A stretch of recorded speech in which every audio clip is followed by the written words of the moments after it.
ఇప్పుడు సునీల్ కుమార్ ఏమంటాడంటే, ఆయన మీద కూడా విచారణ చేస్తున్నారు కదా, మరి నన్ను సస్పెండ్ చేసినట్టు చేయమని అంటాడు. ఇక నేను ఒక లాజిక్ చెప్తా. సునీల్ కుమారు ట్వీట్లో ప్రస్తావించినట్టుగా విచారణ జరుగుతుంది కాబట్టి ఈయన సస్పెండ్ చేయాల. ఈయన మీద చాలా ఎలిగేషన్స్ ఉన్నాయి.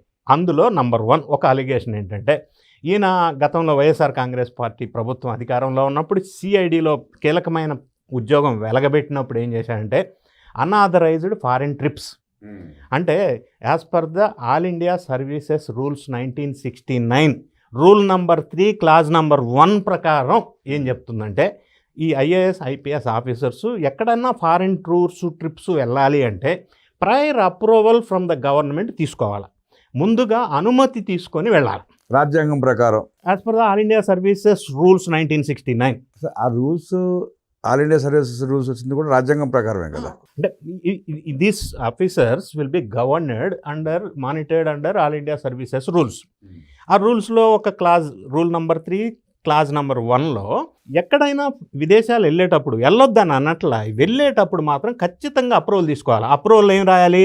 Purpose of the visit, place of the visit, ఎక్కడ ఏంది, ఎన్ని రోజులు, అవన్నీ ఇవ్వాలి సమాచారం. ఐపీఎస్ ఆఫీసర్ కాబట్టి వేరే వాళ్ళు అయితే అక్కర్లా, ఓన్లీ ఐపీఎస్ అండ్ ఐఏఎస్, ఈ all India Services rules.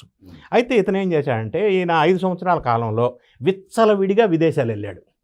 Number 1 without prior approval from the government.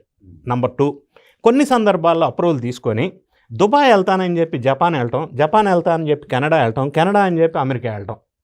అంటే ఈ విధమైన unauthorised foreign travel tours which is the violation of the code of conduct and it will be considered as a misconduct as per the rules. ఇది అధికారంలో ఉన్నప్పుడు ఇవన్నీ rules violate చేశాడు. దీని వెనక ఇంకొక కామెంట్ ఉంది, అది నిజమో కాదో మనం చెప్పలేం. కానీ ఈయన అక్రమంగా సంపాదించిన సొమ్మునన్నీ విదేశాలలో భారీ ఎత్తున ఇన్వెస్ట్మెంట్ చేశాడు, అక్కడ ఒక సామ్రాజ్యాన్ని నెలకొల్పాడు అనేది ఒక అభియోగం ఉంది.